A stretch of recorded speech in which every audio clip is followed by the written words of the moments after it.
The next item on our agenda is the adoption of the agenda. I'll seek a motion to adopt the agenda. So moved. Goodburn. Thank you, Ms. Goodburn. Is there a second? Second. Thank you, Dr. Sinclair. All those in favor, please say aye. Aye. Are there any opposed?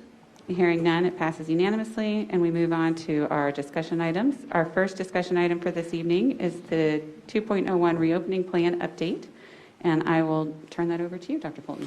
Okay, thank you very much, and great to see everybody this afternoon. Thanks for coming on such short notice. I want to give you an update on a topic that we've been discussing for the last couple of weeks, really, and that is moving our students at the elementary level from remote into in-person learning. And so today, we shared with staff and with parents our plan to begin that process.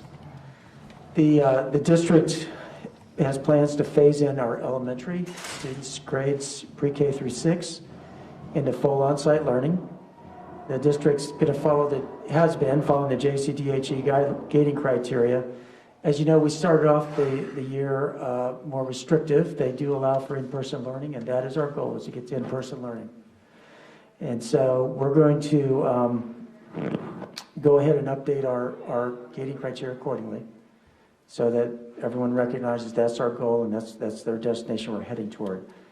We are going to remain with an on-site learning model unless JCDHE requires remote learning for all students right now. That's when we get to very high levels of transmission of COVID-19.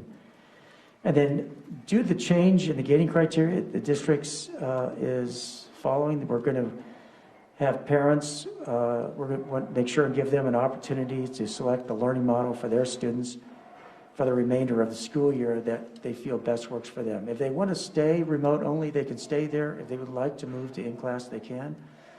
If they are currently in class, but they have concerns about that, knowing that we could be hybrid or have all students in class, then they can change to remote, and I'll talk about that in a second.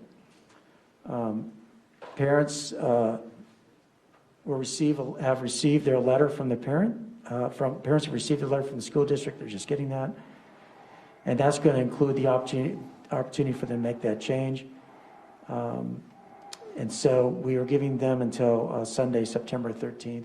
And folks have had an opportunity to kind of experience remote this week. Everybody knows kind of what in-classroom learning looks like. So we want to make sure that we give them some time to think about what they would like to do and contact their school if they have questions. If they do not want to make a change, they're not going to have to complete the form. They can just stay right where they are and they don't have to do anything. The letter to families communicates that while the goal is to minimize classroom teacher assignments, there may be some need for student assignments to be adjusted, such as preschool sections, AM, PM may also potentially change. We just don't know how many people may want to make a switch. Until we know that, we won't be able to settle all the teaching assignments in place. There may be a few isolated cases where where we have class sizes above classroom guidelines, and these classes are going to be adjusted as the district transitions to the on-site plan. So if we're a little bit high in a few spots now, we'll get that smoothed out when this transition occurs.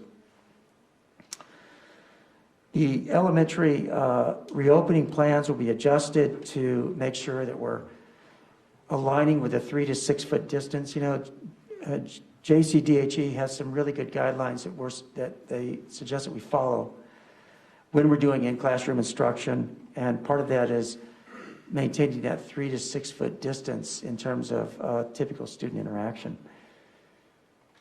6 foot is in a hybrid model works really well, so that's in a hybrid model that's easy to do. When you start to put all students in the class, it can get a little more challenging because it depends on the number of students you have in the class and the amount of square footage in the classroom. Those are things that we're going to have to try to smooth out as best we can. And in some cases, we may have to add some staff in order to make that work. We'll know exactly what processes we're going to have to follow once we get all the numbers in. So let me talk about that just really quickly here. This week, we're announcing the change and giving parents an opportunity to change their choice. The week of September 14th and September 21st will stay remote. What's happening in those 2 weeks is we're taking all that parent information under selections and we're beginning to do the scheduling piece of it, looking at where do we need to place students, where do we need staff, what adjustments might be needed. Then we'll be able to work on communicating that out the week of September 28th through October 2nd, where we'll stay remote. Now, there is a little bit of an issue going on there on September 22nd, because that's when the county's going to come out with their updated gating criteria. And of course, that's following the Labor Day weekend. So we'll have a better idea then of whether or not we need to stay remote, which is possible if the gating criteria get to that point. Or we can begin to make that transition into in-classroom learning. So by the end of the week of September 28th, we'll have all the new schedules out. And the week of October 5th, we'll start hybrid with the new schedules in place. October 12th will be hybrid. Now, hybrid for October 5th, we'll have in-person for students pre-K through 2, give some of the younger children an opportunity to adjust. Then the students in grades 3 through 6 will join them the week of the 12th, and then the week of the 19th, then we'll begin the process of transitioning students in whole, and we'll start with the youngest grades. Again, I think the biggest challenge that we face for on-site learning for all students really goes back to number of students in a class and square footage. And so that's a piece we're going to have to address, and we'll make sure that if we have to do some prioritization, it happens in those younger grades, because it's really important for those younger children to get in. That is substantively an overview of what we're doing for elementary. I'll make a couple of comments on secondary real quick, and then be happy to respond to any questions you might have. At the secondary level, we're still remote. And the reason for that is that unlike the elementary level where we can cohort students, that's difficult to do at the secondary level when you're moving from class to class.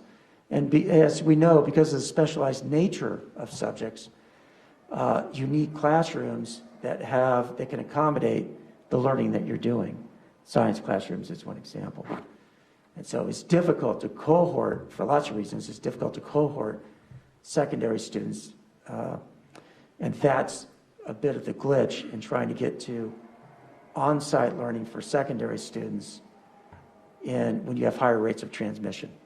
Now, having said that, we are working with the county to think of ways that we might be able to do on-site learning even with higher transmission rates. But honestly, that's where things like testing and other kinds of strategies yet to be introduced might have to be used in order to make sure that that happens. But that's our goal. Our first step is elementary, and we're going to keep working on the secondary piece, because I know this. Everybody wants their students in school, their children in school, and I know students want to be in school. But just to reassure folks, we are going to have a remote-only option, and we'll also have an in-school option at elementary. We're doing this now, because by doing this now, we won't have to do it at the semester mark, which is when we were originally going to do it for elementary. And so it'll be a lot less disruption as we go through the year. Okay, with that, if you have any questions for me, I'd be happy to respond to them. And Dr. Hubbard's here, and she can help respond too. Can we just go around the table? And we'll start with Jamie and work our way around. Thank you for the update, by the way. With regard to programs like our signature program here at the CAA, where there is more room for our secondary kids to socially distance, are they going to stick with that same plan of staying remote? Or since there is more room at the CAA, is there a plan to bring in kids who, are in our signature programs into the CAA? I'm going to have Dr. Hubbard respond to that. I will say this, we'll answer that question for sure. At the next board meeting, we are going to spend quite a bit of time on giving you a pretty comprehensive update too on the reopening. So some of these issues, if we want to, if we want to address them tonight, we can, or there'll be an opportunity there to go into more depth as well. So for right now, we're still, all secondary students would be remote only. As we start to look at the hybrid situation, what that looks like for CAA, and really it's not just CAA where we have those spaces. We have a welding at Shawnee Mission West that might be able to do that. So there's some different opportunities for that. We want to be really careful with that in regards to equity, because we would have to be providing transportation, or we should be providing transportation, right, so that it's an equitable situation for all kids. And because it's only for a couple hours and trying to match up with homeschool schedules. So again, just some logistics that we'll need to work out in regards to that. But for right now, all will be remote.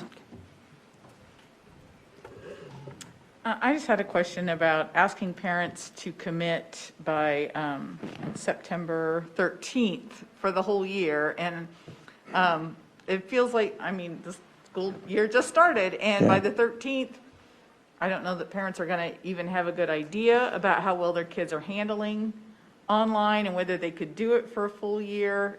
So what was our reasoning for having them decide this early on for the entire year? Yeah, the problem is that the longer we wait, the more difficult it is to get students in. And if we're going to have to make changes, particularly with staffing, we really need to do it now. The longer we wait, the more complicated it becomes. It's just think about the teachers that may have to make a change, and we're going to try to reduce that as much as possible. But that's a lot of shifting, and we don't want to be disruptive to the school year, and so that's why. Also, while it's only been a few days here that we've been going remote, I think it certainly, as a parent, gives you a little bit of time to think about, what is it that I really want for the remainder of the year? Because we're assuming that the conditions that we're working with right now are probably going to stay this way for the remainder of the school year. Unless there's a vaccine, not much is going to change. So it really becomes a question of what's my comfort level? Am I comfortable with my child being in school, knowing that we could have all students in? Am I not? I know that's a really hard decision for parents to make, but that's kind of what we're into. So my question is about the communication that went out to families today. So in skimming it, am I to presume that it's primarily only directed towards the pre-K through 6 families, because everything else stays the way it's been before, 7 through 12? That's correct. That's correct, because Johnson County allows us to bring pre-K through 6 in a whole. Now, they do have guidelines, and we're going to follow those. So that will determine our ability to do that in every case. But that's why we're doing it pre-K through 6. We are also following their guidelines for secondary, which right now has us remote only while we're in red. But I know that in our discussions, we're trying to think through how can we do that, how might we be able to do, for example, hybrid models safely at the secondary level when you're in the red cading criteria. So just one little piece as I absorb this letter. So the week of October 19 to 23, it says transition to all in-person begins. I guess I would like to tag on to that. I know it's already gone out, but for clarification as we communicate going forward, for pre-K through 6. That's exactly right. Yeah, because it's open-ended, and I was starting to think, wait a minute, is that also, we're transitioning 7 through 12, and it's not this point. Right, it's only thank you, it's only pre-K through 6. Right. That's correct. Thank you. And there was also some discussion about 6th grade, and our feeling was, and again, this goes back to our conversations with the county health department, is the fact that we felt it was important to keep our elementaries whole. Now, it may be, as you can see with that transition piece, we may have some grade levels that are where all the students are attending, and others that may still be hybrid as we transition into this model. And so that's a function of what we can actually pull off and at what rate of speed. So we're just going to continue to methodically go through this and make sure we get it right. What we're really want to avoid is something we talked about back in July and August, and that's we don't want a yo-yo effect. We don't want to start and then stop. You start all in, then you got to come back to remote. We'd like to build sustainability into our plan so that we can keep students in. That would help parents with planning quite a bit. So that's our hope and our goal. I think the increase of testing may, at some point down the road, help with that effort as well.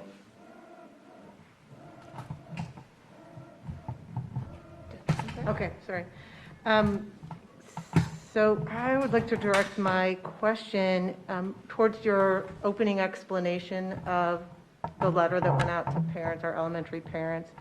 And part of the impetus behind this, I think what I heard you say is that due to change in gating criteria, and I know that I don't mean to quibble about semantics, but I would just ask that you maybe expand upon that.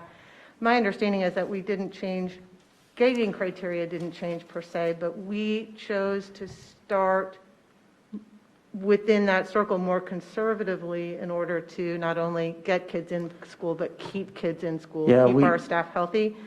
And so this is more about clarification of implementation, which may to some parents read like a change. Right. When we adopted the Johnson County gating criteria, and it allows in both red and yellow for all students to be in school. We started the school year more restrictively, and that was for several reasons, and that's really laid out in the letter. And so, talking about the well-being of staff and students and community, and also making sure that we had a predictable schedule starting out, as well as readiness. So now we're at a point where we can begin to move from where we're at to where ultimately the county does allow us to be, which is to have all students in school. And so this is a transition into that model, knowing that COVID-19 could be with us for quite a while. So we want to build sustainable models that will keep us in school. Dr. Fulton, I'd like to add to that just a little bit. Dr. Sinclair, in one of our original reopening plans, we did have an SMSD gating criteria chart that has been published on our website. And there, we did say that we would not attend in red and remote. And so parents did make decisions based off of that SMSD gating criteria chart and often refer to it. So I think in the change that it was intended to be that we are going to follow Johnson County. That's what our resolution says. And while we were more restrictive in the SMSD chart, that we're going to follow at this point, well, and all along actually, but we started more restrictive, but we're moving towards the Johnson County gating criteria. Thank you both for just providing a little more explanation around that. I appreciate it. Thank you. So my question is, when we hit 15%, and then we're in black, and then it reverts back to everyone being fully remote. Right now, at this juncture, there's not a plan for even operating in hybrid for elementary once we enter black. Once we get into that 15% and above, that's Yeah. what the current county gating criteria calls for, is for everything to be remote. So, that would be the only thing at the elementary level that would cause us, that we can see now, that would cause us to go back to remote, unless you have folks that maybe at a classroom level or a school level are quarantined. But beyond that, we should be able to stay in class, ideally in whole, but at least hybrid. Because I think 5 weeks ago when we adopted it, we were below 10%. We were at like 9.4, Yeah. We were, something like that. And I think today was 12.6. right. Right. So that's a trajectory that if we were to maintain, we'd be, it's possible that we will be hitting 15%. If it took us into remote, then we would follow that criteria. Okay, Yeah, thank you. hopefully we'll hit there and we can keep students in class, so. So if I'm a parent and I chose remote only for the first semester, now we're asking parents to just go back and redo their, like, if they want to do it for the whole school year? Is that what I'm hearing? Yeah, if you chose remote only for the semester, then what we're asking you to do is, that's fine, you can stay there. Okay, yeah. But the selection will be for the school year, because again, the disruption that occurs in staffing and learning, you're having to constantly switch students and staff around, and that's not the nature of elementary schools. And elementary schools are built on relationships. So this is the time, though, I just wanted to make it clear in case people are watching out there. So if they chose remote for the first semester, now is the time that they need to Right. register their, if they want to continue in remote, do they do nothing? Or do they need If to they- go back and because they haven't told us what they want to do second semester yet? if they do nothing, then they will just stay right where they're at. Okay. remote only or in class. If they would like to make a change for the remainder of the year, then they can go back and make that change now. Okay. So when does that change then take place for those kids? 'Cause So we've already that's, chose- we would start the new schedule the week of October 5th. Okay, So we've got a couple weeks there where we get all the numbers in, we make the changes, and then we've got a week where we're communicating out, and then the week of October 5th, then we bring the students in, hybrid, pre-K through 2. The older students would stay remote that week, but with their new schedule. And then we bring the older students in the week of October 12th through 16, and then the week of the 19th, then we begin to transition into. okay. I just wanted to make person. sure that was clear for the kids that were remote right now, students that are remote Right. too. Okay, thanks. Right. I just have a couple, I want to clarify that this is not something that you need the board to take action on or vote on because it is consistent with the original reopening resolution that we approved July 27th. Correct. So this is just a point of information for the board, and many of these operational decisions will continue to be made by you as the superintendent of our district. Yes, that's correct, yeah. Can you help me understand as a board member which of those decisions, like when it will require something coming back to the board? Because I know we're having further conversation in this meeting about activities and athletics, and I want to make sure I understand when something does or doesn't need to come back to the board for a vote. Yeah, great question. If, for example, through the board resolution, I'm given the authority to make a decision, like, for example, working within the Johnson gating criteria, then I can go ahead and make those operational decisions. If, however, a decision falls outside of that resolution or the gating criteria, then I would have to come to the board for approval. This one falls within, the next topic falls outside of it, so.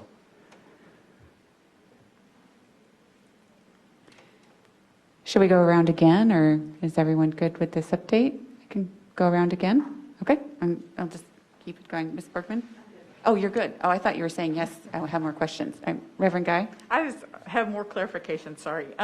So did this letter just go out to elementary parents, or did it go out to all parents? It went out to elementary parents. Okay, so families that just have secondary students, do they still have to decide for the full year by September 13th? Okay. No, this only impacts pre-K through 6 students. They do Okay. not, it's only that level.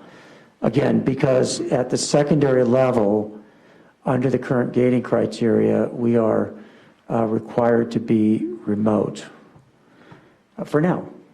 Hopefully, we can find ways to operate secondary schools in at least a hybrid model, but for now, we're remote. So this is only pre-K through 6. Okay, that's all I had. To follow up on Mrs. Owsley's question about should we revert backwards and go into the 15% or more area, the black, do we also have the 14-day transition requirement as opposed to, it wouldn't just happen overnight, would it be also a 14-day transition back to full remote? That's a really good question, and that is something where we would seek guidance from the county.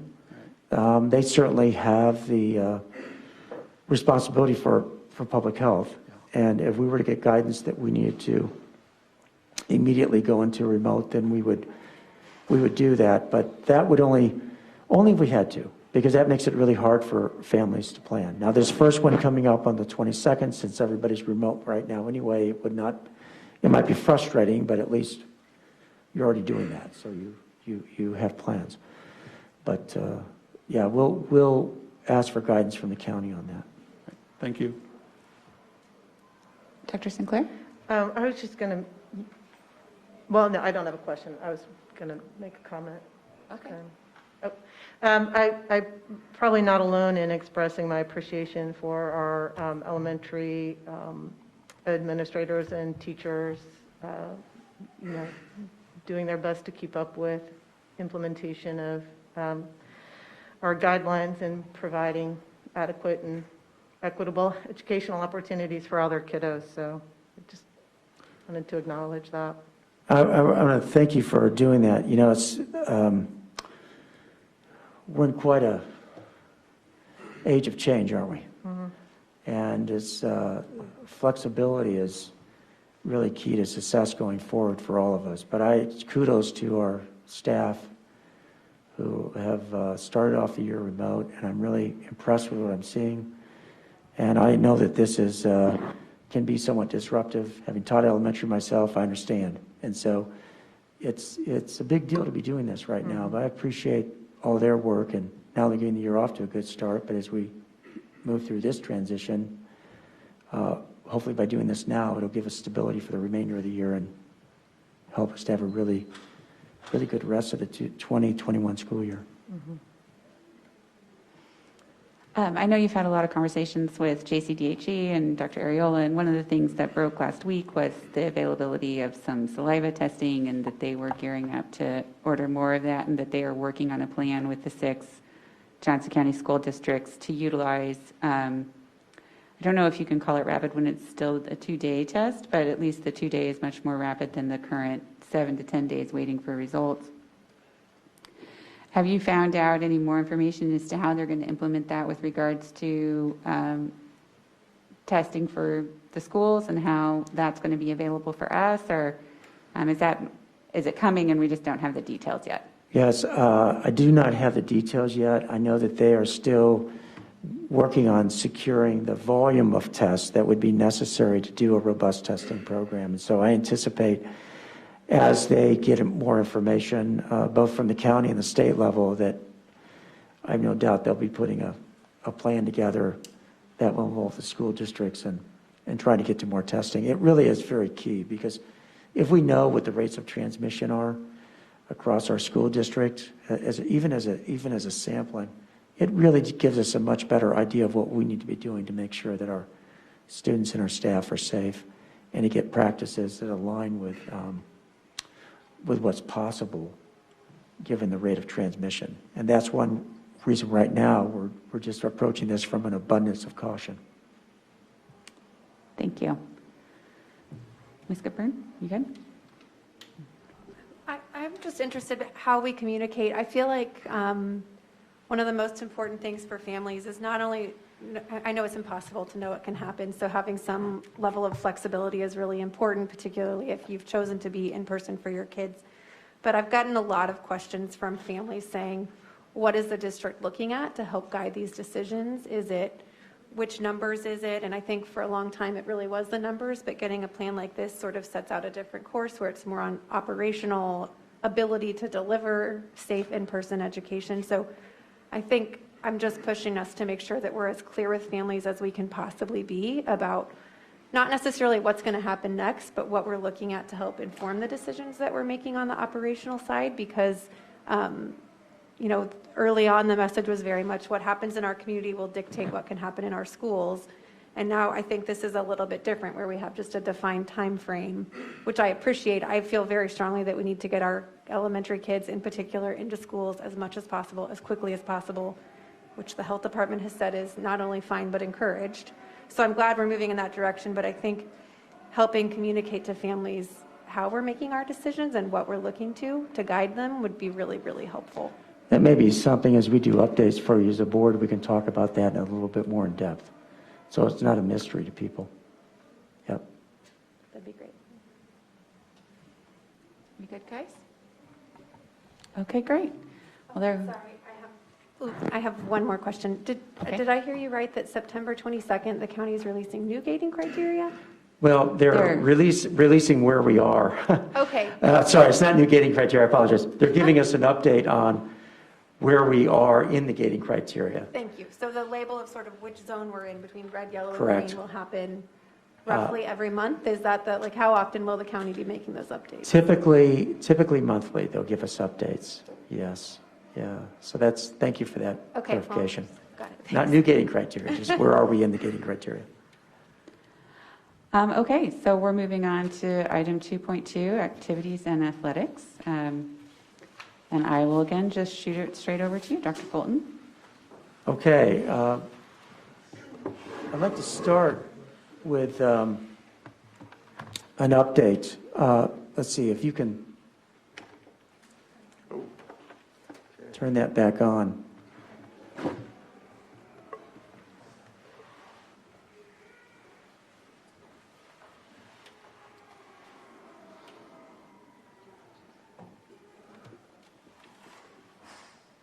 Okay, let me give you some context for our discussion tonight on activities and athletics.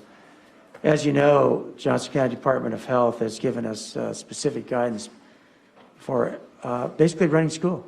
I mean, we are part of an interconnected community. It's about Shawnee Mission, but it's about all the other school districts in Johnson County, and indeed our entire region working together to address the issue of COVID-19. We've made a commitment to work closely with the county health department to ensure that our practices align with what we know will help to mitigate the impact of this pandemic. Today, we received some updated information from Dr. Ariola, who is the director of the Department of Health and Environment, and you can see what he delivered to us here, and I'm going to have to turn around so I can read this. But basically, here's what he says. I understand the importance of extracurricular activities in the school setting. I am okay with SMSD proceeding with sports and extracurricular activities. There are currently several teams playing in the community and businesses are open. No matter the sports that are played, high risk, medium, or low risk, please ensure that the appropriate safety precautions are there to minimize risk. Steps that include cohorting to minimize the number of contacts, preventive random sampling, limiting spectator attendance to immediate family members, and monitoring symptoms are key steps that help reduce risk. And then treating athletic teams as cohorts is especially important so they're not a source of introduction of virus into schools. They should know that not following the rules may affect their opportunity to play. So what he has done in this correspondence to us is given us very specific pathway and guidance when it comes to engaging our students in activities and athletics. We are the only school at the moment that is not engaged in activities and athletics. We understand the importance of it, and we also absolutely understand the importance of being a good partner in public health. And so with that, I'm going to have Dick Kramer, who's our Director of Activities and Athletics, do a quick overview for you of all of the protocols that we've already established to address safety issues in our school district. Thank you, Dr. Bolton. It's a pleasure to be here again. Just building on the information that was just provided, I want to share with you, and I think it's important that you see what we're doing. We've talked about it, but I think it's important that you see that we're following these guidelines. And when you look at this document, and this document is to provide guidance to our staff and coaches and sponsors and protocols for all our fall activities. It's rather extensive, it's robust, and it's a challenge. But we've met this challenge. I want you to understand that we've done this since June 15th. And we started it again on August 17th. So we have practiced these protocols, have been successful in our practicing of them, and I'm confident if we do get the opportunity to move forward, we will do them in earnest and with fidelity. And that's the responsibilities that each one of our athletic directors has, coaches, players. They all have a responsibility to follow these guidelines. And I want to show you those tonight to know that if we do get the opportunity, you will feel comfortable with that information that you have. And I want to go down and I want to start with these links. And the first one is going to be the 13 points of best practice. And this was developed using a number of resources, or Johnson County Department of Health and Environment, the Kansas Department of Health and Environment, National Federation of High School, KSHA. And it's constantly talking about COVID facts. We think, in speaking to some of your concerns, educating our stakeholders in what COVID is. So through this document and through these links, you're going to see that constant reminder and awareness of COVID. And if we don't have that personal responsibility and we don't understand it, then we could risk exposure rates higher than we want. And I'm not going to read all of these to you because you'll have access to them, but I want you to know how extensive this is. And then we have our protective measures, and we really have 13. And again, just looking at the first one, It talks about arriving at practices, leaving practices, talking about that bubble or cohort group. We really would recommend that we don't carpool. Families travel together, or you travel single. You don't want to be in carpools if you can not help it. It's highly recommended not to, and when you're in that car, you're wearing a mask and doing the best you can to social distance in those seats. Again, you're bringing your own water bottle, drinking fountains, and common water stations will be used with supervision, meaning we have these water cows. We're just not going to let everybody go to them. There'll be a supervisor there where the student will be supervised filling up their own water bottle to go back to the activity. And again, a lot of hygiene, washing their hands before they touch their face and mouth after maybe touching a football or a practice implement. There'll be plenty of hand sanitizer available for them to do that. Also, there's been a lot of talk about masking is very important here. You're wearing your mask at all times until you do an exertive type activity. And if that's a scrimmage or a high impact practice, it's recommended you don't have a mask. But if you want to wear one, you still can. No one is telling you you can't, but recommended through the CASHA and other health agencies during exertion, a mask is not appropriate.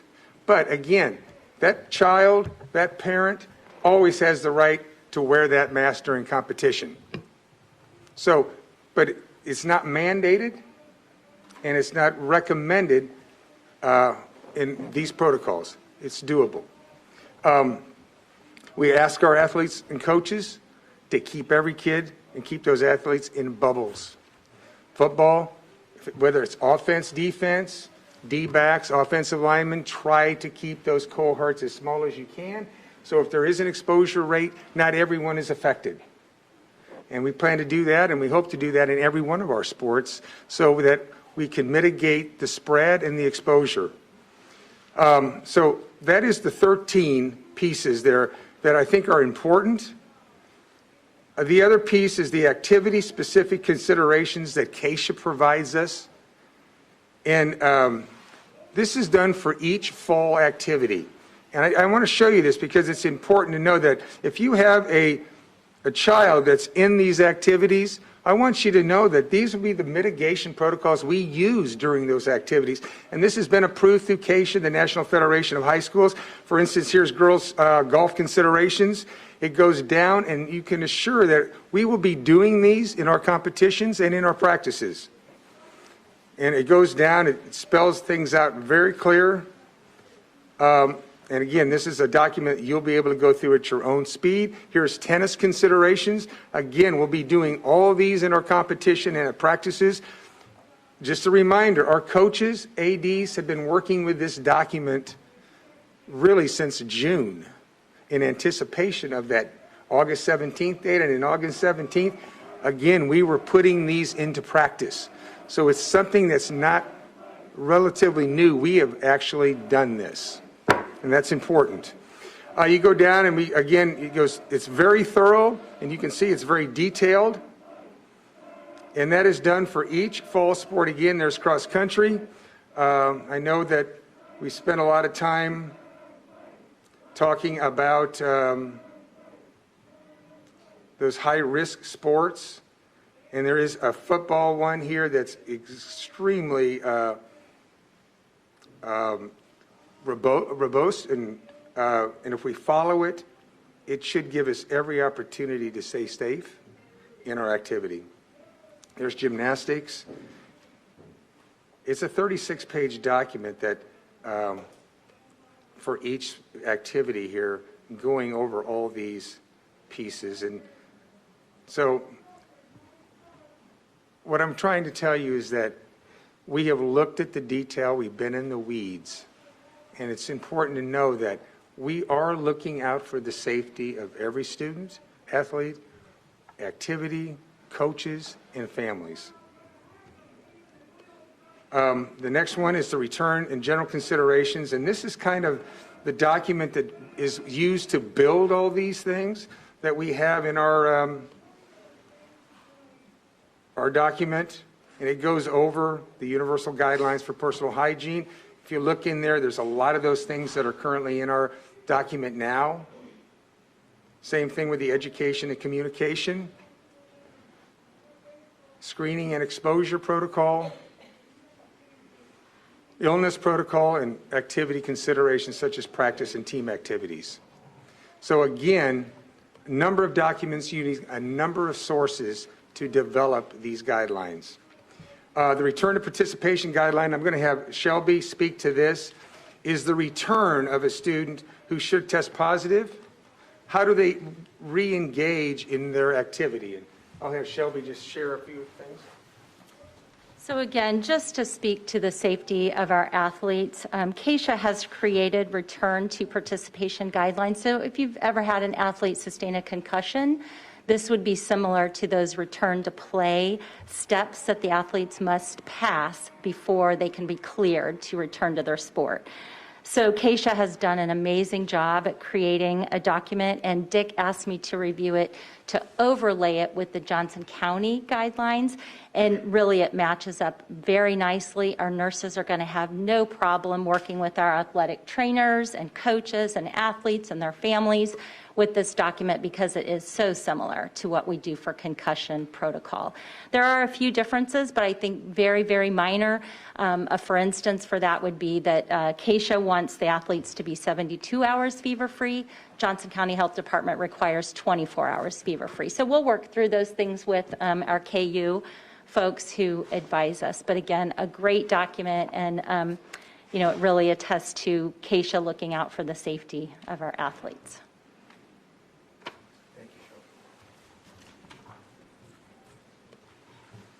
So as we go down the document, I think it's important if you look at this statement here. For those coaches, sponsors, and student athletes that have a high-risk condition or who are around family members that do, they need to really consider their participation in the activity. They should get with their doctor or family doctor and go over that. And down there I've listed a number of high-risk conditions that you might want to consider with your parent about participating in an activity. And I think that's important that you know that there is a risk if our athletes participate. Now, what you see here is a QR code, and this was developed by, I believe, a couple coaches from East. And what this does is every athlete, when they report to practice, takes an assessment, a COVID-19 assessment. I'm sure these players can share with you. They show up, they scan it, name, first and last name, grade, and then they answer 4 COVID questions. They answer yes to any of those questions. They don't participate, the school nurse is called, and we keep that exposure rate to a minimum. And we're also watching out for our athlete and families by doing this screener. This screener is done every day. When you have time, you can take your phone, read the QR code, and this one here takes you to Shawnee Mission South Volleyball. But every school has a sports-specific QR code for their athletes. So they don't walk in that practice field until they've done that QR code. And that's the coach's responsibility to make sure that that happens, and that's the AD's responsibility to make sure that that is being implemented. Because it's very important that they take that assessment before they walk on that practice field. Again, each student is responsible for bringing their own mask.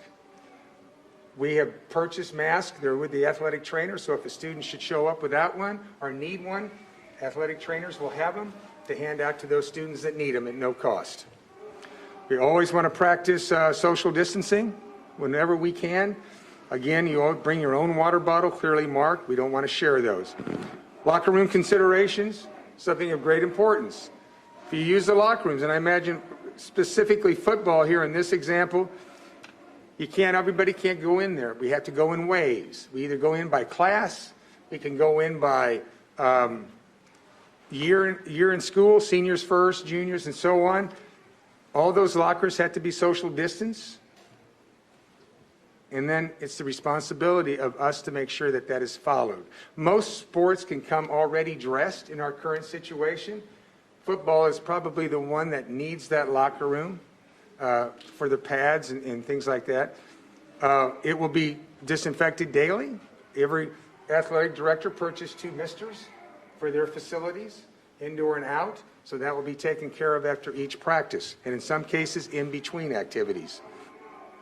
They'll enter one way into the locker room, they'll exit in another. And I'm just giving you an example here when afternoon practice starts, how that will work. In this example, this is, again, from Shawnee Mission South. Travel guidelines, all participants on the bus or van have to be masked. You have to wear your face mask when you travel. Vans, if it's one of the newer vans, 4 students and a driver.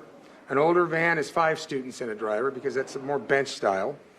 Buses, only 25 will be allowed on the bus with social distancing, and that includes the coaches. We are allowing parents to drive their student to the event with the parent permission. Coaches, they will drive when they drive a school vehicle such as the van. We ask parents only drive their athlete.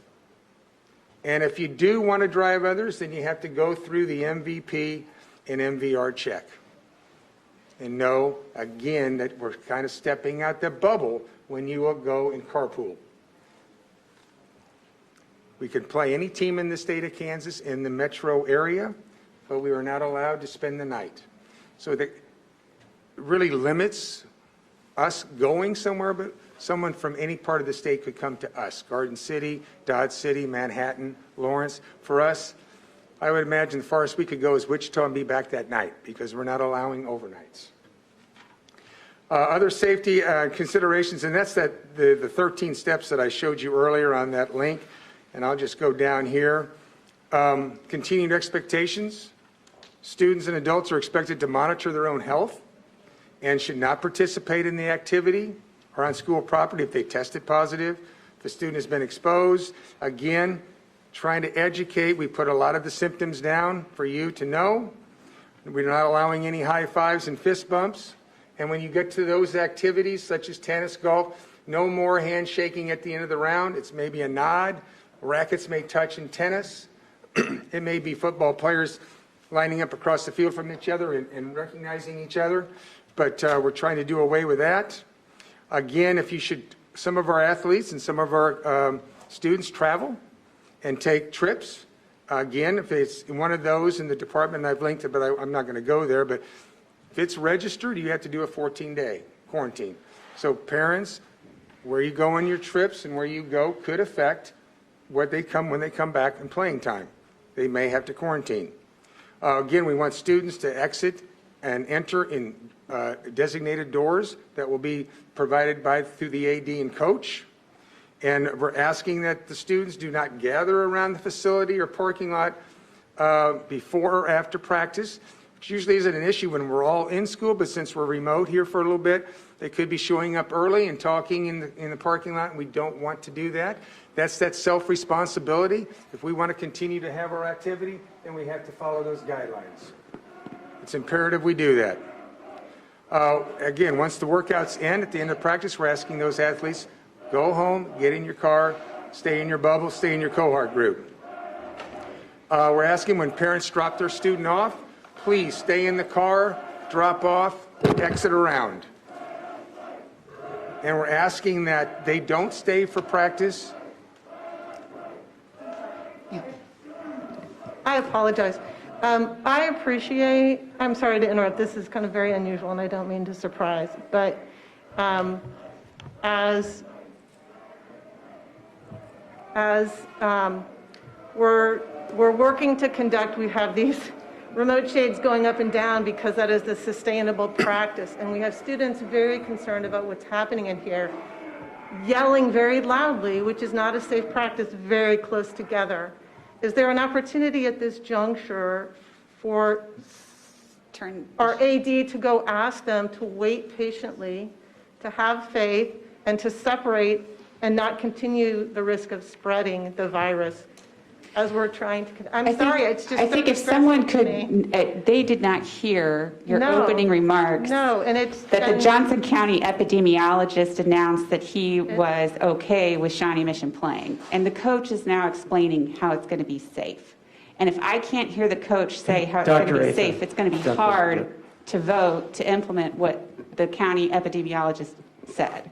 So it's super frustrating. And Coach, thank you. Well, He was coach when I was in high school, so it's been a while. It's But just, we're- I'm just. They can't hear, the shades do that on their own. It doesn't inspire a lot of confidence that we're going to be really good at maintaining 6 feet of distance when you look out that window. I totally appreciate their passion and commitment, and I want them to be safe and express themselves safely, and screaming that close together is concerning. They're all wearing masks, and I appreciate that. I just don't want to, I'm sorry. Thank you. No, actually, thank you. So, gentlemen, Let's- ladies, that's what we're up against. We have to respond to each other and do it together. And have faith in If each we wanna other. play, we have to do it right. I would like to add something. I appreciate the comments. You know, we are in the middle of a global pandemic. What do we know? Here's what we know from 1918. Communities that developed a comprehensive strategy and stuck to it were successful in mitigating the effect of the pandemic on one another. Communities that did not do that had much lower levels of success, and in that case, deaths were higher. If we're going to be successful in Johnson County and in the Kansas City metro area in addressing this pandemic, and we want to engage in things that we value in life, school, activities, sports, then we have to be a team. And I think one of the things that Mr. Kramer is really laying out here is that you can engage in activities, but you have to do it under certain conditions. And if you do not meet those conditions, then guess what? You can't do it. And I think that's part of the message here. We talked about that earlier with school. We said we want to get all students into elementary, and we need to do that under certain conditions. We have to figure out ways to do that and make that work. That's okay. That's called problem solving. But when it comes to this, we have to follow the protocols. And one of the things that's critical for all of us, not just Shawnee Mission, but for everybody, is we either row together to address COVID-19 or we aren't going to make it. And you're going to see these rates continue to increase. So that is why we are following guidance from health experts in everything that we're doing. So I'll turn it back over to you with any Thank you. final remarks. Well, I'll say this, anytime you're given a great opportunity like these young men and women will be given, hopefully, maybe, there comes great responsibility with it. And I think what we saw is what we're up against, is to get everyone to believe and be a teammate and a team member of SMSD. And if we follow these to fidelity, we have a great opportunity in front of us to make something good happen. So that's my challenge to you all. You've got to make this happen. Only you can make it happen. When parents drop off, or again, we're trying to not let them stay, not be visitors, not be spectators. Please drop your son or daughter off, and then and please move past the practice facility. We're not going to provide any towels. No food or food consumption on the practice facility. We have signage. Those signs will be going up today in all our athletic and activity facilities concerning about wearing face masks, social distancing, and hand washing. So again, constant reminders, trying to make people aware of the importance of following these mitigated protocols. All coaches and sponsors, I think Mrs. Borgman, you asked about the education piece, and I'll just, every coach and sponsor has to take this course. Then they get a, and this is from the National Federation of High School, and basically it speaks to all these things that we have in our guidelines: hand washing, face masking, social distancing, exposure. So every coach sponsor has to take this course. They get a certificate at the end. They have to turn that into their AD or activities director before they can coach.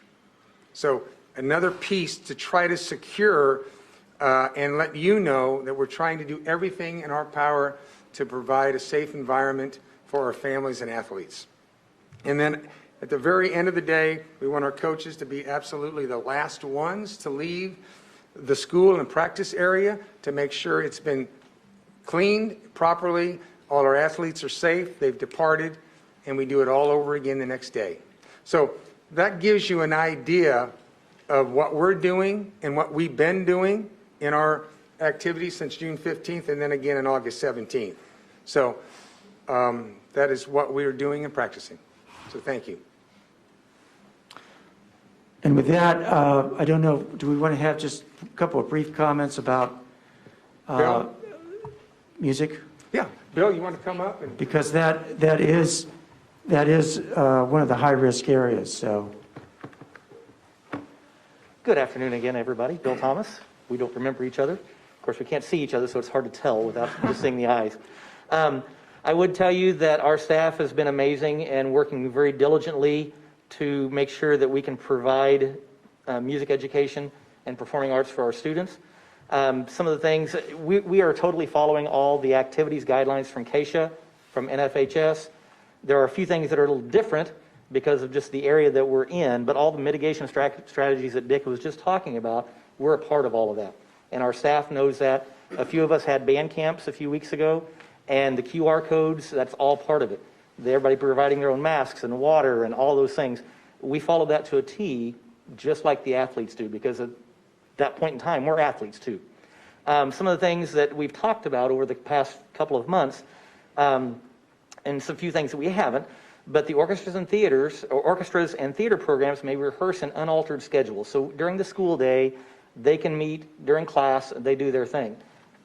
In the choir and band areas, a couple of those areas that are considered high risk, they have special strategies that they can only rehearse for 30 minutes at a time, and it's been updated. Now they can take a 10-minute break. They have to leave the area, but it used to be 30 minutes on, 30 minutes off. Now NFHS has come out and said, actually, that can be shortened to 10 minutes as the studies have gotten more robust and they have more information. Along with that, and that's indoors or out, the district has purchased the HEPA filters, the scrubbers that we've talked about. Those are in place in the high school and secondary classrooms, high school, middle school, band and choir rooms. Bell covers were recommended for all the wind instruments in the band. Those have been purchased. Those actually showed up today. And so I'll be doling those out to all the band directors so they'll have those. Puppy pads for the brass players to empty their water keys into. Another one of those strategies, they don't want that on the floor, so we bought thousands of puppy pads and cut them up into little 8-inch squares, and those are in all the band rooms, so they're ready for that. And teachers are well aware, they know how to use those. SMSD is an ASCAP member, and that allows us to live stream concerts when the time comes, if the composition they're performing is from an ASCAP member. I actually have a meeting next week with BMI, who is the second largest composer category, if you will, people that composers belong to, and hopefully we can get that in place, and that'll open up even more literature so the students can perform that. And again, we can live stream that. Whether or not we can have an audience in the house, we can live stream those concerts. So that will be a great boon for us. All of our district music festivals first semester have been postponed because obviously, if you've ever been to the West Area Band Festival, that brings huge crowds that stacks to the ceiling in the gymnasiums, and that wouldn't be safe. And so we're postponing those till second semester, and we'll see how those end up, and maybe we'll live stream some concerts there as well. We'll just have to take that as it comes.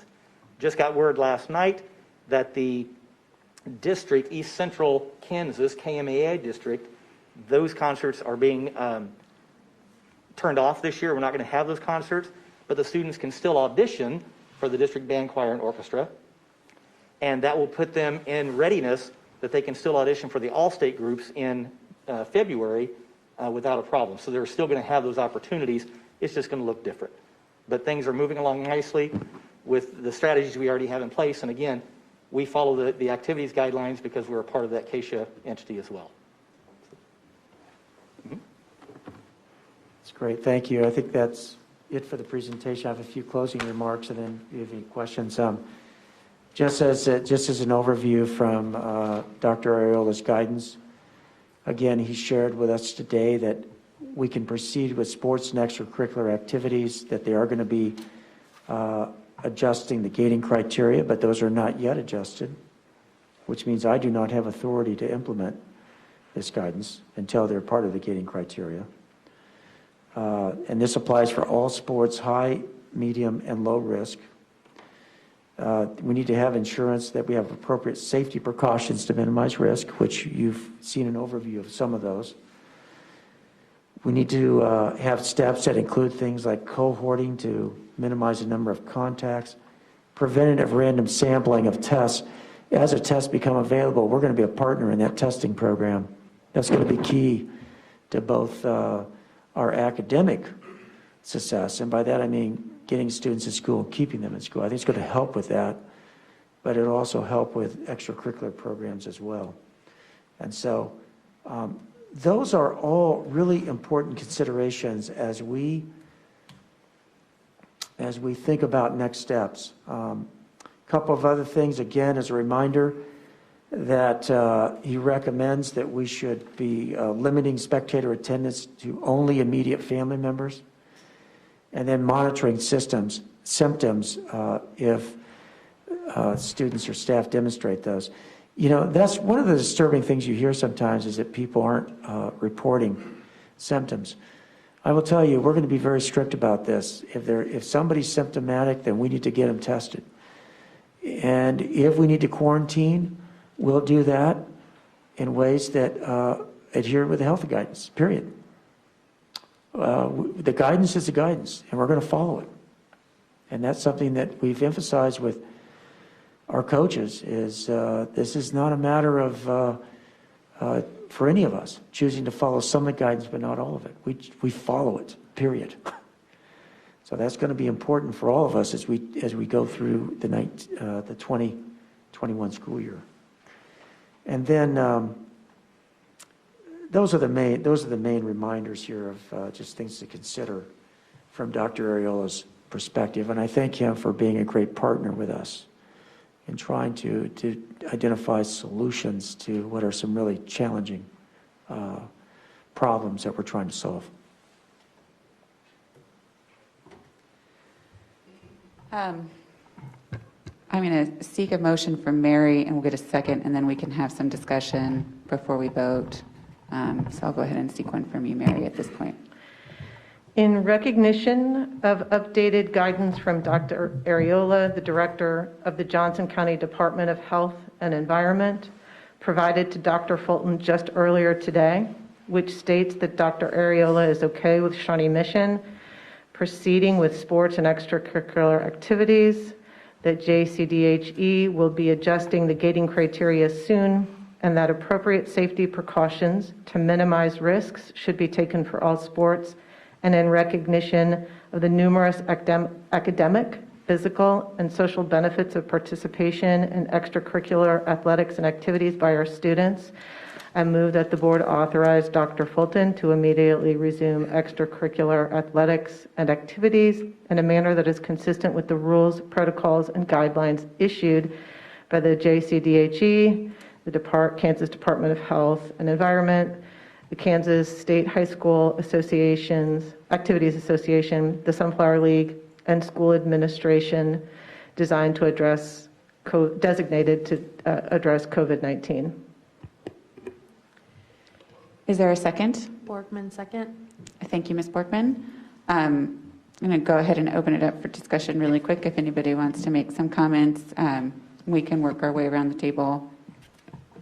Go ahead, Ms. Borgman. So essentially, Dr. Ariola has given us the green light to move forward with all sports, regardless of the risk category.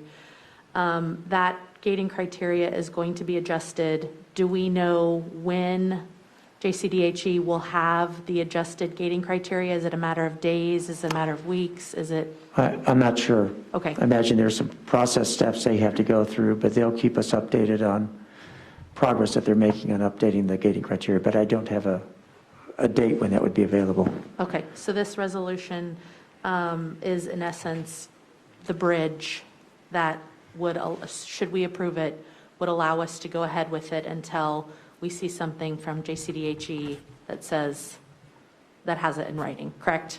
That is correct, and it's also something that once we receive that, if we feel like there's any updates to our current resolution we need to do, we can do that at a later time as well.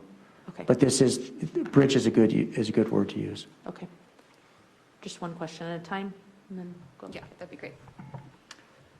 Can you address, I don't know if it's you or others, over the summer when we were doing conditioning, we did have some of our high school teams that had to go into quarantine because there were exposures.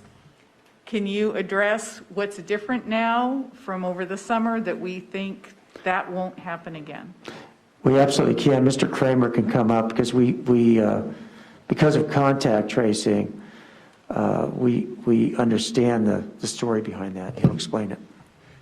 Yeah, that's a great question. Actually, through our athletic protocols that I just explained, I can tell you that we did not have one sport exposure.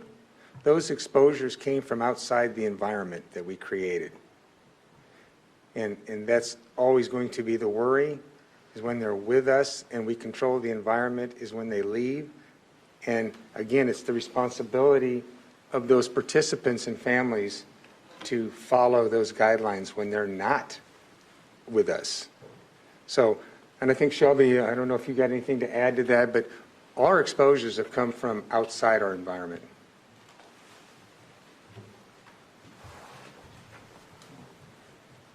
Just to clarify, isolation is when you're ill. So someone has been diagnosed with a positive case and they isolate for 10 days. Quarantine is when you were potentially exposed. And if you recall, I was an army of one over the summer months. You know, we didn't have all of our nurses to conduct case investigation and contact tracing. So we always erred on the side of caution in quarantining people who were potentially exposed. So we never identified a single case that was a positive case from an exposure that occurred in one of our athletic facilities. Does that make sense? Mm-hmm. Okay. Brad? No question. Thank you. Dr. Sinclair?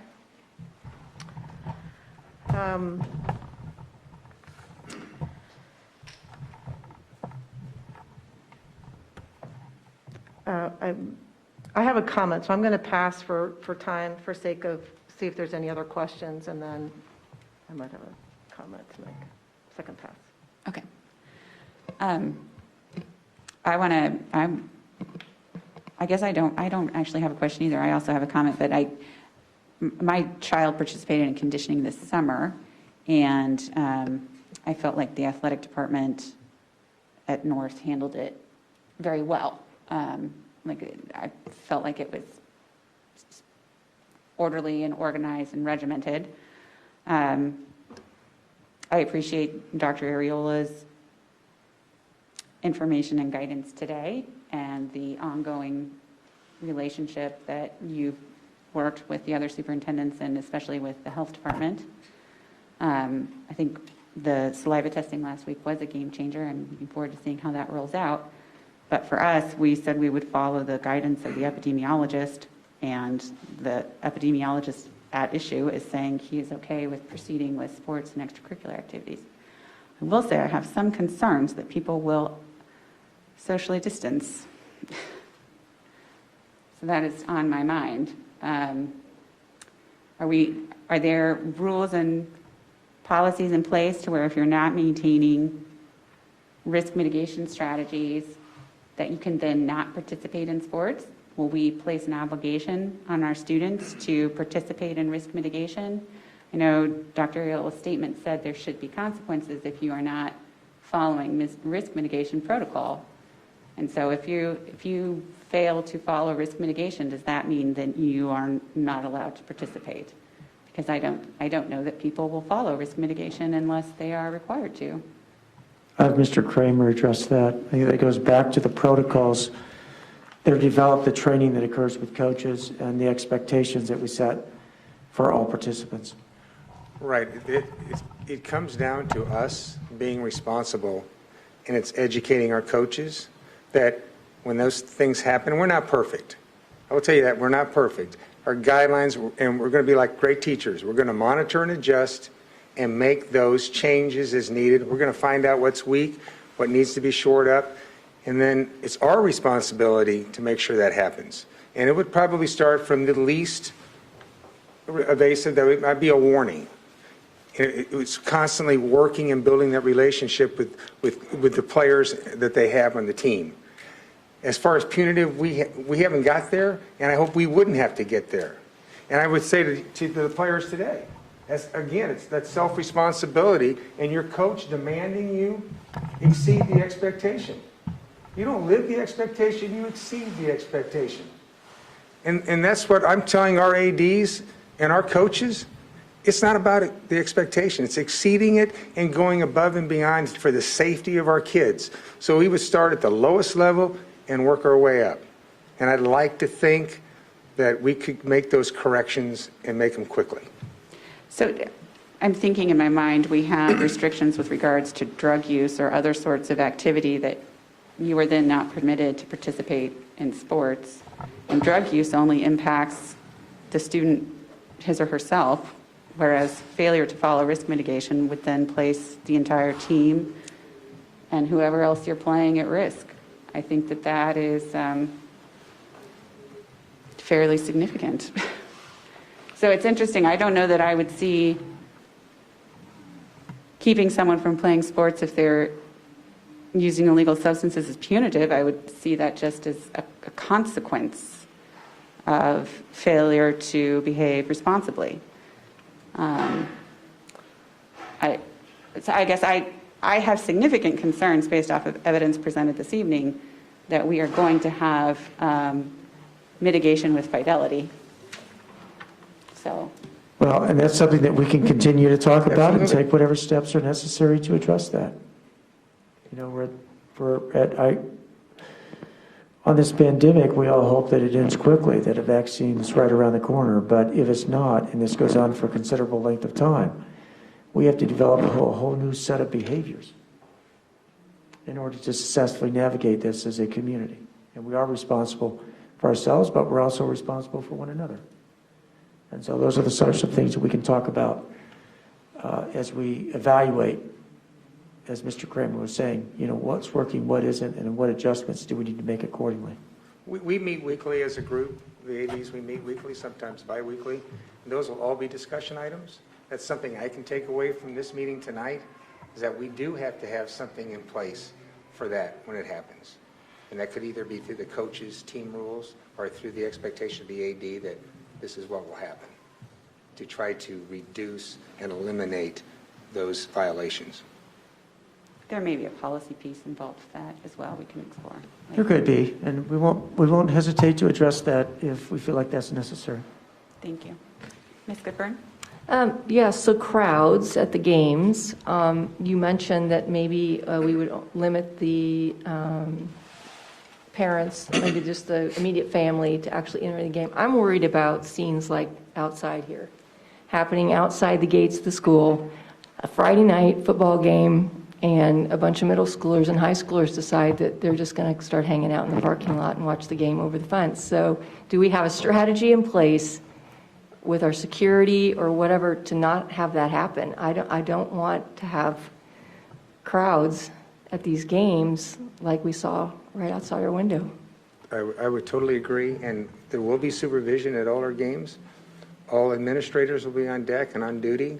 Our police officers will be there also to enforce any law enforcement issues that have to be taken care of for groups that won't leave, that are insubordinate to an administrative directive for the safety of our patrons and community. So there will be ample supervision at those meets. And when we're talking about our spectator policy, which we've developed the framework and we're going to solidify that tomorrow morning, those will be part of that protocol by making sure that we have a number of people in areas that could possibly congregate with groups. Mm-hmm. So we've talked about it. I think we have a plan in place. We won't know until it actually happens. But again, it's getting that out and educating our community before those events happen, This is what we want to see, an expectation, and to have somebody out there so when it starts to happen, you stop it. You don't wait till it happens. You're proactive, and you have some with-itness to know that it could, so you're there, and you prevent it. Thank you. I just have one other one, but I'll wait until my turn around. Okay. I would like just clarification of what the advice from Dr. Ariola really is, because this seems like the least ringing endorsement I've ever heard for sports. Okay with SMSD proceeding, does not inspire a lot of confidence. Could you provide any more context, Dr. Fulton, on what guidance the health department really has? Because I think not only Dr. Ariola, but the CDC, Children's Mercy, the National High School Athletics Association has been pretty consistent around not only the fact that there may be times when sports are unsafe in communities, but also that risk is not the same across all sports. So golf is a different risk level than football. So I would like some more context on what we're really hearing from the health department. Well, I think I'm taking it verbatim now for context. When they developed the gating criteria, they went specifically to the National Association's document. The definitions for high, medium, and low risk actually come from the National Federation that deals with high school activities and athletics. So those are commonly understood definitions. And by that I mean there are certain sports and activities ascribed to high risk, medium risk, and low risk.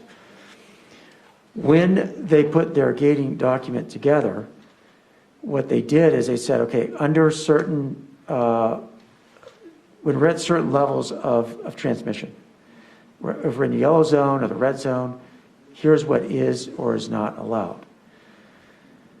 That document was developed. There is one district left that's following it, it's us. And I think what they're recognizing is that there is absolutely across our county a lot of activities and sports going on both in schools and outside of schools. And as part of that work of working with community health, they're recognizing that they have to look at the total picture of what's happening. And so what they've done with us is they said, look, we recognize that there's some risk involved, but if you're going to engage in these activities, just like everybody else is, then there are certain criteria, certain guidance that we can give to you and every other district for that matter to follow. And so that is, I mean, the statement that he provided, I'm taking it verbatim. And it goes right back to our key point that we've been making is we want to work as partners with them and we need to follow their guidance. We need their guidance, we need to follow their guidance. And this is guidance that he provided to us today.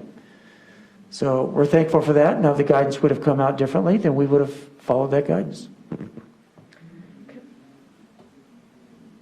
Madam. Yes. I just want to clarify, in my motion, I did not mean to diminish the gravity of Dr. Aiello's clarification in the gating criteria to us by pulling out a couple of sentences to shorten a motion. And I'm glad you brought that to light through your question because my intent was not to convey any casualness in the clarification that he provided us. So thank you for making sure that that was clear. Ms. Barkman? So in activities, obviously, let's just take football, for example, we have at our games, we have band, we have cheerleaders, we have the dance team. Are those groups of students able to also be a part of the experience? And then also, can those parents, those immediate family members, if those groups are allowed, can those family members also come and watch?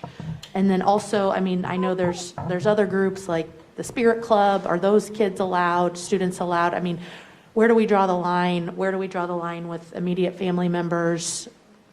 Help me understand a better picture of what an activity such as football would look like. Well, currently, the discussion and in the league, for instance, Mill Valley does 3 tickets per athlete for any member of that family that wants to be there. Cheerleaders that attend because cheerleaders would be there because we can social distance, they can wear a mask. Dance can still perform with a mask on, social distancing at halftime. Bill will be working with his directors to see if music, let's either go with a pep band, and those parents would get tickets. Anybody that's got someone that's participating in the event will get X number of tickets. We are not at this point allowing anything other than the amount of tickets that we're giving out to those players. We don't have a student section. So a student section would not be allowed. It would be those tickets that those players are given to who they want to invite.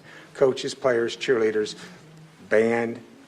And so we have to be cognizant of the fact that our capacity at our different venues can only hold so much with social distancing. So it's possible in football, since we're playing large stadiums, that could either be 3 tickets or 4 tickets. Volleyball, since we're in small areas, that may be only 2 tickets to essential players and coaches and who's ever cheerleaders, or if there's a halftime performance. We're looking at doing royalty crownings virtual over the big scoreboards, where we'll tape that earlier and then play it on the video boards to try to limit the exposure. We're not allowing anyone near the field to play other than players and coaches and trainers. Everybody's to stay in the stands, and when it's appropriate, you come down and do your performance. So they would all have an opportunity to be there. The only thing that we wouldn't be doing is having a student section. May I ask a follow-up? Yeah, go ahead. So like for soccer, for example, when JV plays before varsity, are we requesting that parents leave the soccer stadium? Like the JV parents, are we requesting that the JV parents leave the soccer stadium so if their kid's done playing, or can they stay and then also watch varsity, or like how does that look? That's a great question. It depends on the venue. If we're at the stadiums playing, probably we would have enough room, enough space to accommodate both parties there. If we're out at Westridge, we would probably have those games scheduled a little farther apart, so there could be an hour between varsity and JV, so that we could clear and then allow the varsity group to have the stands. The Westridge stands are much smaller, and so that's a smaller venue with a smaller amount of tickets. Most likely, if you're a soccer and you're playing at Westridge, you'll get 2 tickets, where if you're a soccer player and you're at the stadium, you most likely get 3 or 4 tickets. And it also depends on the size of the team. You know, football is going to have probably 60 players on that sideline, where a volleyball team may only have 12, or a soccer will only have 20. So all those would be in consideration of the number of tickets allowed and where the venue is. So we're trying to move more soccer games. If we get the approval, we would look at moving more soccer games to our stadiums, north and south, so that we could have a larger capacity and try to provide as much spectator attendance as we could. Does that answer that? Yeah, thank you. I have a lot of questions, so you might just have to keep circling back. So we have some student athletes who will need to choose to not play this year because their family doctor has said that either the athlete or someone in the athlete's immediate family is high risk. Can you assure those students that, assuming by next year there's a vaccine or we're in a different place, that they might be able to return to that sport? I think it would be heartbreaking for a student to feel like they're a sophomore, that, you know, they'd have to give it up forever. I guess just an assurance that this is a decision for this year, for this time of the pandemic, but it doesn't have to be the decision forever if their doctor says that it's best for them to not participate this year. I don't really worry about that, because one of the number one things you do as a coach is you build a relationship. So those players that have been out, participated, and for the unfortunate reason they have a family member or themselves and they can't participate, I'd like to think our coaches and ADs will have a spot for that student, no matter what the circumstances are, whether it's COVID or a family issue before that. We want participation. And even if those students, even those few sports that cut, I'd like to think that we have room for students that want to show effort and be a part of something. I think that's extremely important, that if you want to be a part of something, you should be given that opportunity.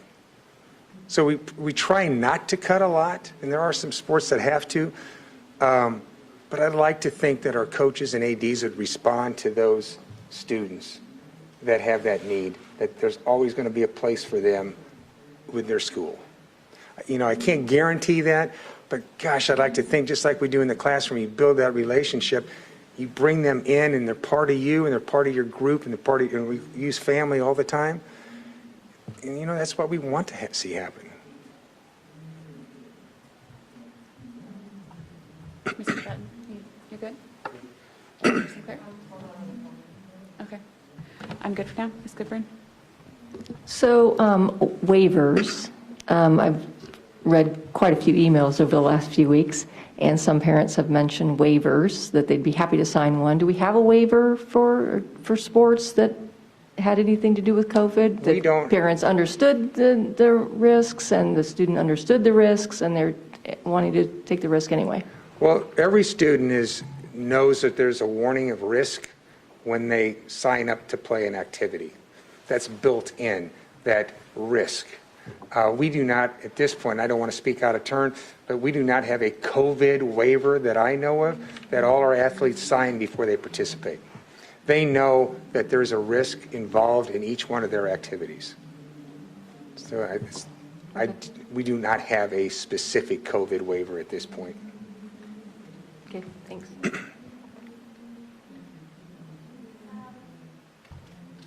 I guess I would just ask if we anticipate, as Dr. Ariola has said, that there are going to be some changes to the gating criteria. We really don't know what those will look like in any way, shape, or form. They could be more or less restrictive around athletics. Correct? Yes, I don't know. I don't know what the changes will be. And the motion on the table would be effective immediately around athletics and activities? I mean, I guess maybe this is not a question, but a comment. I think hearing how careful and methodical we're being around getting elementary students back into buildings and how we're building in all of this time for safety procedures and how we really do kind of have some open questions around athletics gives me pause. I think it'd be wonderful to know something like, if there's repeated outbreaks by the same team, we might actually not let that team compete anymore, like having some sort of idea of how we're going to ensure that we do this safely. I feel much more confident in our ability to provide safe and in-person instruction than I do about activities and athletics. And I think turning on a dime gives me pause. I mean, I don't know.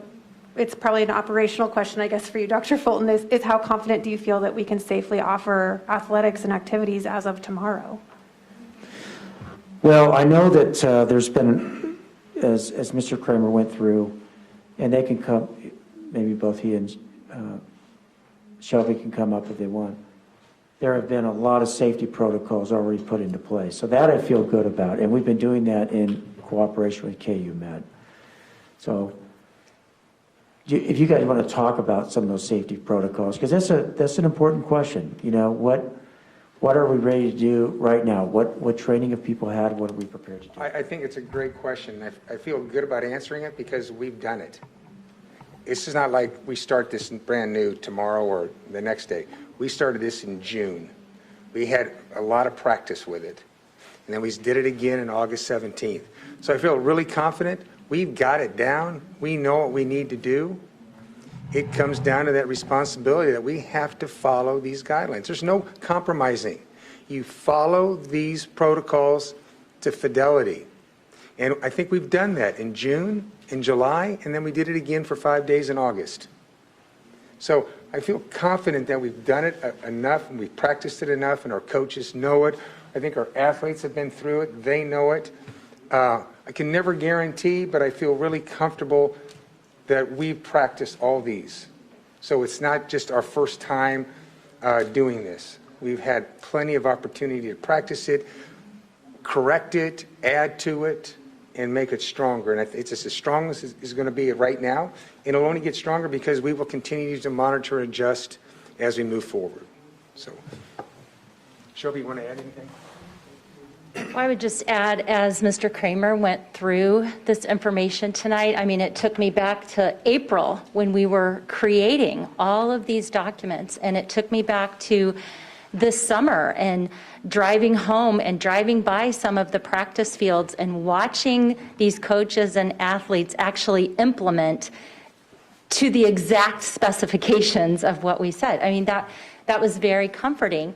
I will give you a little bit of a preview. So all of the district nurses, all of the county nurses meet with the health department tomorrow at 4, as we do every week. And there has been a lot of talk amongst us of the severity of the illness, the lack of severity of the illness that we're seeing. And that's countywide in adults and children all the way through. So all of this work, I mean, I have 6 staff members that are dedicating full time to contact tracing and case investigation of our staff. And not that we're not seeing cases. We are seeing cases, and we will see cases in athletics. We will.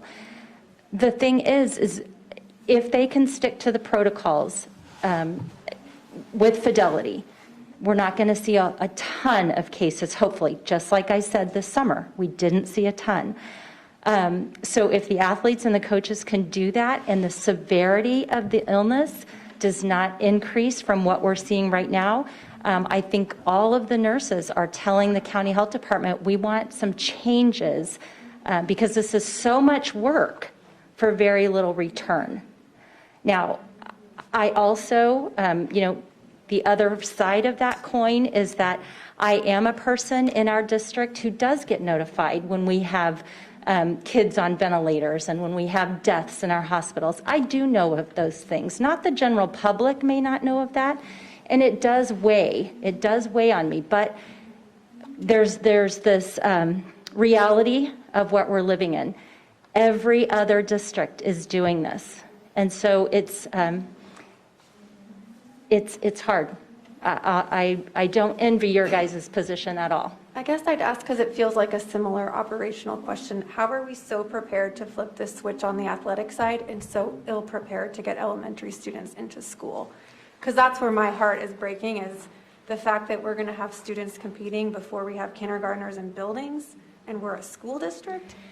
It is really hard to sit in this seat and know that that's what's happening. And I think, and Mr. Kramer, you can add to this, but we've had a lot of discussions about this. The thing is, our athletics has been going on all summer long, whereas kids just started. So they've had the chance to practice. Our coaches have been doing these things all summer long. We put this stuff back into play in April. But our students are just now starting, and I don't know if you've seen any of the online videos where the teachers are starting to help the students build their mask tolerance and things like that. They're just now starting, whereas athletes have been doing it since June.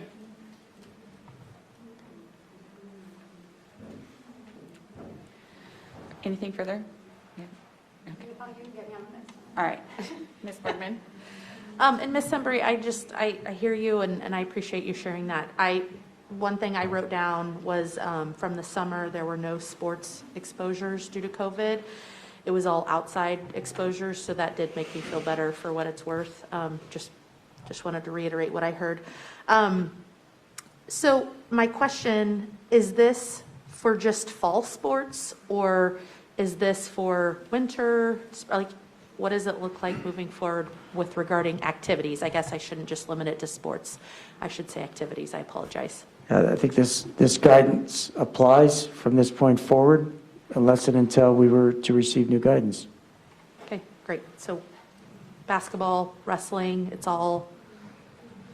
I think that's something that they're going to continue to probably evolve in their thinking on it. But that's, for right now, this is the guidance that we have. Okay. And then I guess my comment regarding if we adopt a policy, I think it would be great, Shelby, you kind of inspired me when you were talking about the nurses and the feedback from the nurses, is if we could perhaps even do sort of random team audits where perhaps a nurse or an administrator could just pop in to a practice and just make sure that the pages and pages of, all the protocols are being followed. I think that would be very helpful to make sure that, we're doing what we say we're going to do to keep kids and coaches safe. I have it written down. So we're talking about sports and activities, and so I'm thinking about all kinds of extracurricular activities that happen. And let me clarify, we're just talking about high school level, right? This does not Correct. apply to middle school or elementary. But there's all kinds of high school clubs and extracurricular activities. There's debate, and there's Spanish club, and there's all kinds of things. Are we saying that all of those extracurricular activities can start tomorrow or whenever we decide that things can start? I have Mr. Kramer come up, and Dr. Hubbard may be able to help with that as well. Currently, it's just for the CASHA activities. We're not really, since we're not at the remote sites, middle schools, all their activities are postponed till January. And at the high school level, until we get to that in-person piece, there are no clubs and nothing happening other than CASHA activities. Debate is CASHA, so debate will have a season. So currently, that's what that entails right now. Okay. Mr. Stratton? Dr. Sinclair? Okay. Ms. Goodburn? Ms. Embry? I would like to understand, I think some of the guidance from Dr. Ariola focused on the fact that starting to allow these activities and extracurriculars could actually compromise our ability to maintain as much in-person instruction as we're going to slowly be transitioning to. So if we have higher community transmission because of activities and athletics and we get into that black zone, we may not be able to offer any elementary instruction at all. So I think my question is, I know some districts are saying, no matter what, if you're doing athletics, you cannot be in person for school because they're trying to really keep that barrier of transmission between activities and instruction. And under this scenario, what plans would we put in place that would lower the risk of athletes being exposed and then bringing it into our schools and impacting kids who aren't doing extracurriculars and activities, who are just there to learn? Sure, good question. That's one of the things that we'll have to start to work on immediately is that whole cohorting concept. We're okay for the moment because we're remote, but as we start to look at bringing students into school, then we're going to have to work on some strategies for cohorting and making sure that students are protected. The other piece of that too is, and this is what we don't know yet, I'm hopeful that some of the testing strategies will help us as well. But again, we've got to work closely with the department on that because I know they're still looking at what's the scope of what their testing protocols will be. So that's the other piece of it. And he kind of lays that out, working on trying to get cohorting strategies, adding testing into it, and making sure all these safety protocols that we've been talking about are included with it.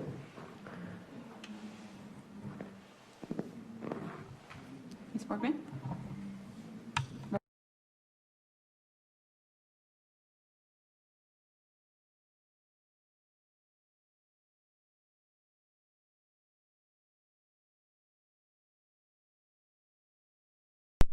Sports when we're not at a place when we can open up in-person instruction yet. And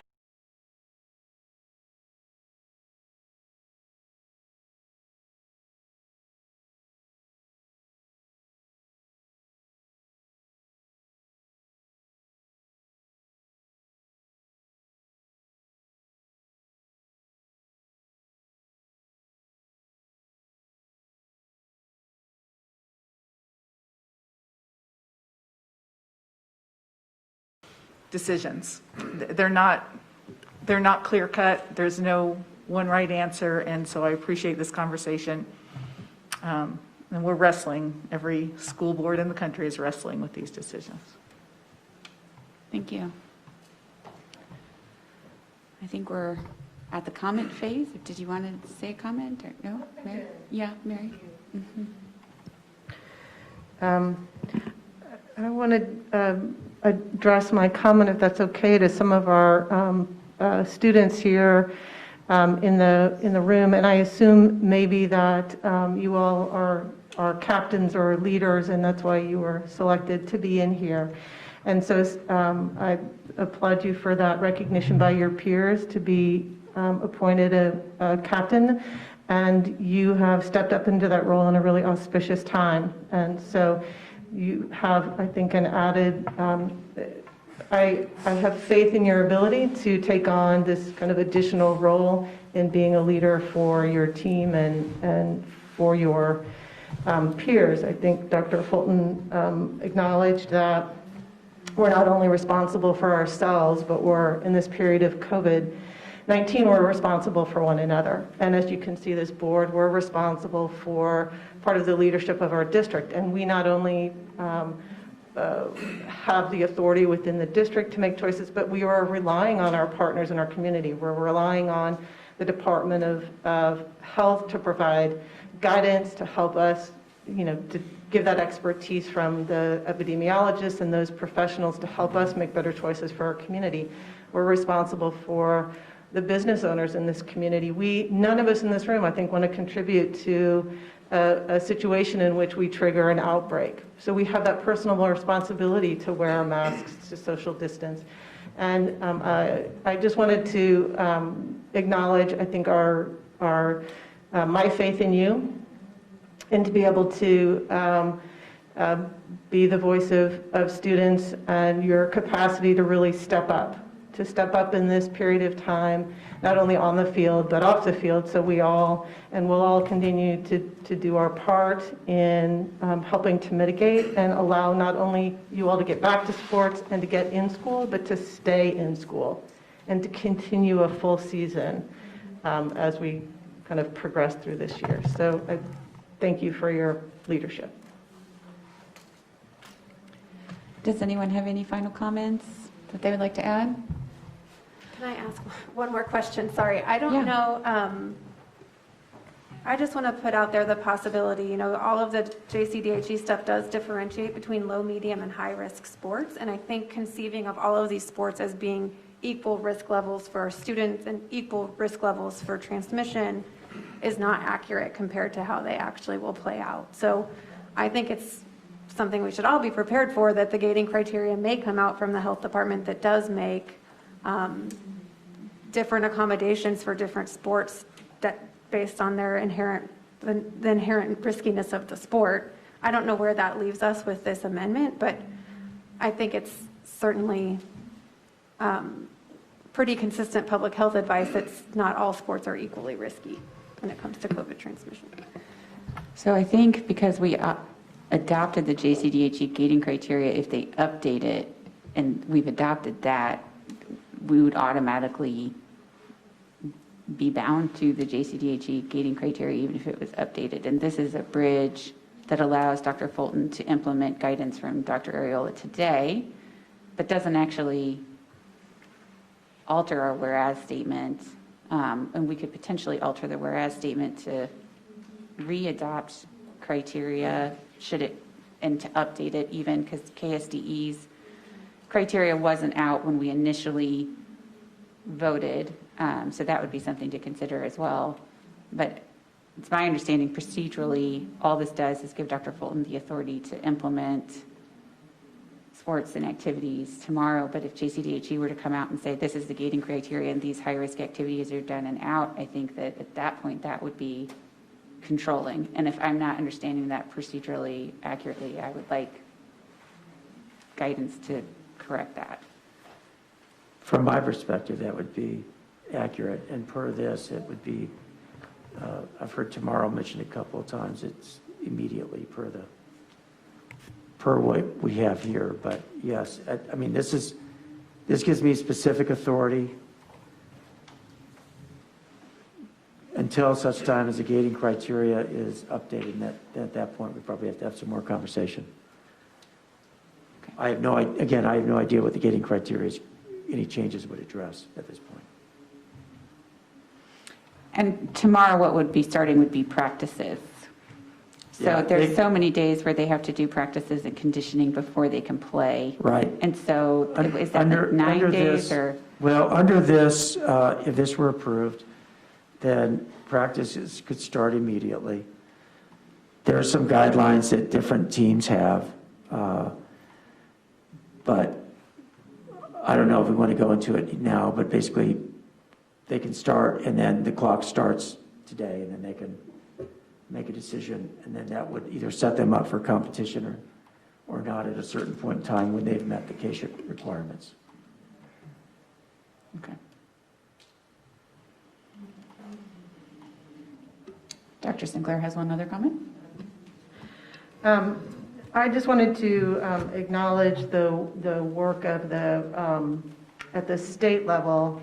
I think we're all frustrated that the speed of decision-making and resources can't be done faster. It's not lost on me, and I'm sure anyone in this room, that you have to wait another week because of, when we got clarification from Johnson County, had the clarification come yesterday, you might be 1 week faster into getting back onto the field. So that recognition is not lost. So there's a shared frustration in the timing and how quickly we can all adapt and make good choices around the conditions that we face.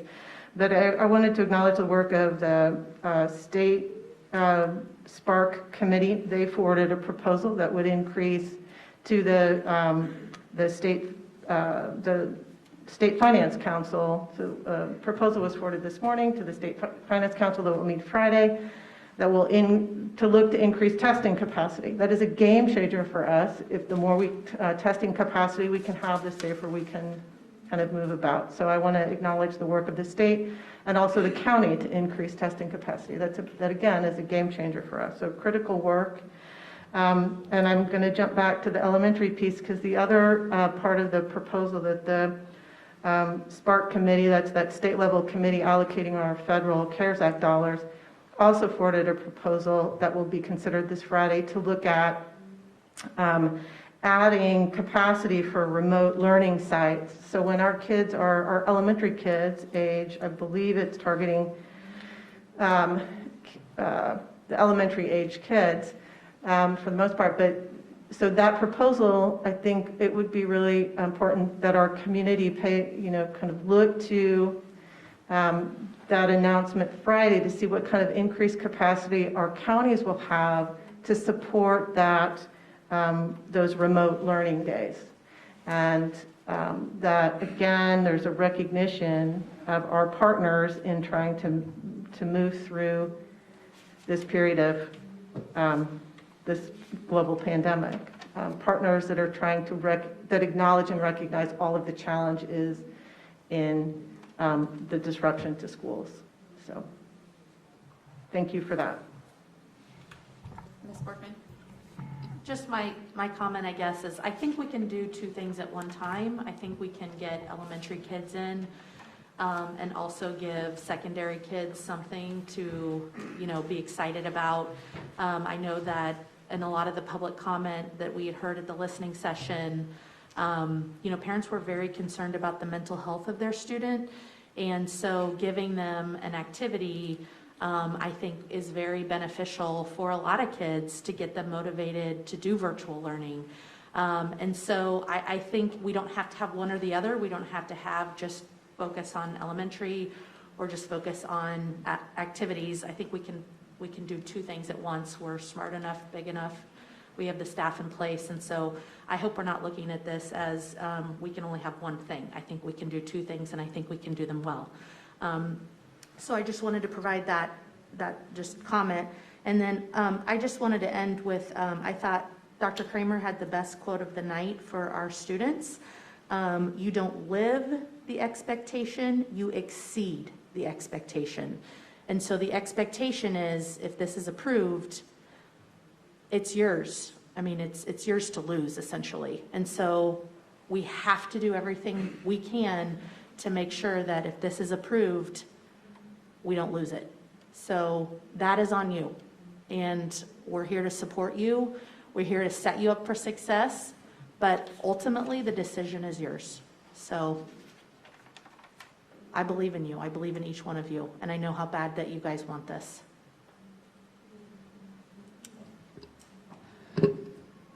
Do we have any other final comments from board members prior to the vote? I'll recognize any board member. I don't care about the order. I'll just make a brief comment that I think where I feel the saddest is that I wish we were applying this level of urgency and creative thinking and strict adherence to protocol and bringing new motions to the floor to get our elementary kids into school as quickly as possible in person 5 days a week, which is what JCDHE has approved since the end of July. So the fact that it has taken us 6 weeks to get to a point where we can even give people 5 weeks of notice that their kids will start coming into school feels so slow and laborious and careful and methodical. And then on something like activities and athletics, where I understand we're the last district standing, we're just flipping a switch and making it happen. And I wish we could apply that same level of diligence to in-person instruction, because ultimately I believe we are here to educate kids, and to the extent that activities and extracurriculars can be a complementary experience, that's wonderful. My kids are littler, but I know for so many of you out there, your activities are what puts you in the classroom every day, and they're incredibly meaningful for you, and I don't want to diminish that, but I also think there is a real risk that if we do this and do this poorly, it's going to detract from our ability to provide in-person instruction for our kids, and I worry really greatly about that, because that feels like it's our first and foremost obligation to our community. That's my comment. Okay, I'm not seeing any further hands or head nods to that effect, so we will call the vote at this time. I think we probably ought to roll call this one. I think people will be curious, so if we could do that. Terry, can you call the roll for this vote, please? Yes. Jamie Boardman? Yes. Reverend Guy, Laura Guy? Aye. Yes. Yes. Brad Stratton? Aye. Mary Sinclair? Yes. Heather Ousley? Nay. Okay. Sarah Goodburn? Yes. And Jessica Hembley? Nay. Okay. 5 yes and 2 no. Motion passes. Thank you, Terry. All right, with that, I think we can adjourn the meeting.